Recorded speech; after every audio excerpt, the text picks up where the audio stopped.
Hi, everybody. Welcome to Christmas Characters. A little while ago, I got a message on my phone from my son.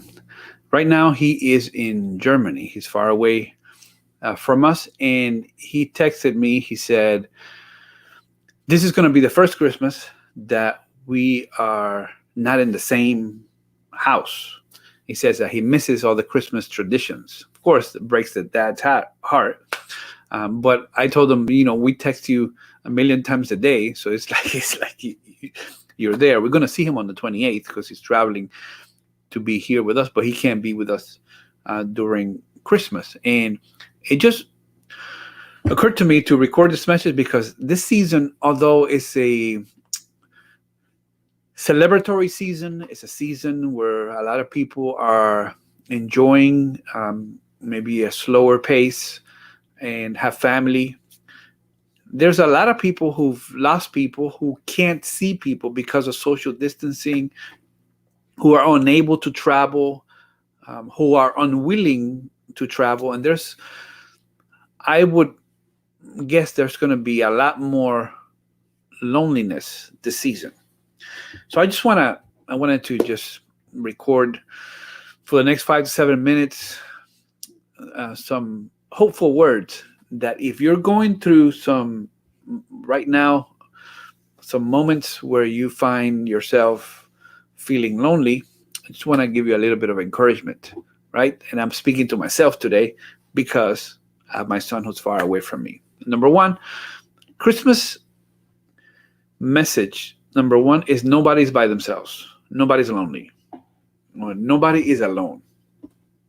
Right? That's one of the messages of Christmas. Every time you see Christmas story in the Bible, shepherds, plural, Joseph, Mary, the baby, plural, the three wise kings, plural, even Herod and his people, plural. It's like ingrained in the story. It is to be enjoyed better with other people. Yet we find ourselves in a story in our life by ourselves. So my first point is I would just want to send a message, and I'm going to be more intentional about this Christmas specifically. One of them is doing this video. There's people in your life, people that you know, people from your church, people from your community that might not reflect it on social media, but they're lonely. They're feeling lonely. They're feeling alienated. They're feeling disconnected. So I'm just inviting us to just reach out to somebody, maybe somebody that you haven't reached out in a while. And just send them a message over social media, call them up, send them a video message, use whatever means you use to communicate. Help somebody to know they're not by themselves. That's a Christmas message. You're not by yourself. We got you. We're praying for you. We got your back. That's number one. Number two, if you're feeling lonely because there's a distancing, there's a loss, it reminds you of what happened. I just got a message. I recorded this in Spanish a little while ago, and a lady was saying, I just lost my sister, and then this message came on, and I just finished crying, and the message came on. There's people who've lost people this season. In the United States only, there's over 310,000 people who have lost. That's 310,000 families. I have some families that have lost 7 people in their families. There's a basketball player who lost half of his family to coronavirus. There's going to be a lot of grief. So my message to you, if you're grieving today, give yourself a little bit of time to grieve. Don't get yourself so busy that you forget to process grief.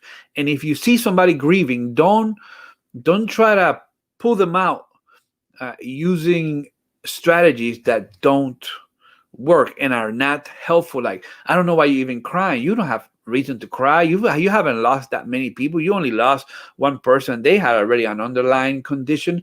Don't be insensitive to people who've lost other people. Don't be insensitive to people who've experienced loss. Instead of trying to fix them, come alongside of them. They need a helping hug, not a sermon. They need for you to love them, to be with them, to hear them, to experience this grief together.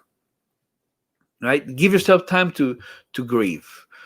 A walk, an exercise is great, but sometimes you just be in your feelings for a moment. You just gotta process this grief, because if not, it comes out as radioactive material in future relationships. And then the third one is this. I've mentioned this in other places before. Maybe you've heard me say this phrase, but this is a very important one. Hold on to God's promises while the truth becomes real. This is what happened in the Christmas story. Since the last book of the Old Testament, until the night that Jesus was born, and a cry pierced the Bethlehem night, 400 years. They knew the truth. They had promises about the truth. A Messiah will come. A Messiah will come. And a Messiah will come. He'll be God with us, and he will save his people from their sins. A Messiah will come. But for 400 years, they were disconnected from this Messiah. They had silence, and sometimes we mistake God's silence for God's absence. And there was silence, and they didn't see that this promise, which was true, it had not become real. So my message for you today is hold on to the promise until what's true can become real. You'll get through this season. There is another side.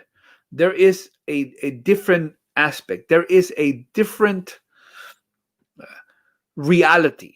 It's going to take a while. Maybe it's going to take a couple Christmas for you to get over and to experience, not to get over, because you never get over, but to experience the realness of that healing that happens in our hearts that only God can give us. So hold on to the promise that I will be with you forever, the promise that you're never alone, the promise that he will heal you, the promise is that he will be your comforter, the promise that he's going to get you out of this, the promise that there will be a better tomorrow. Hold on to the promise until what's true become real.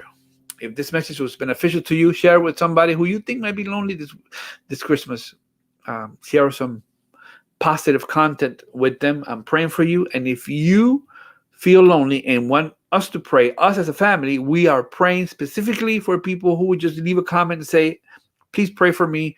I'm not dealing with this the best. I'm missing somebody, and there's been somebody that I've loved who's passed away in our family. That was our uncle and our cousin. And so we're praying for that specific family. If you need prayer, if you want us as a family to pray for you, just leave a comment and say, I need prayer, because it will be our privilege to pray for you and to help you get through to this season. All right. May God bless you. Thank you for watching. This has been Christmas Characters. We'll see you tomorrow.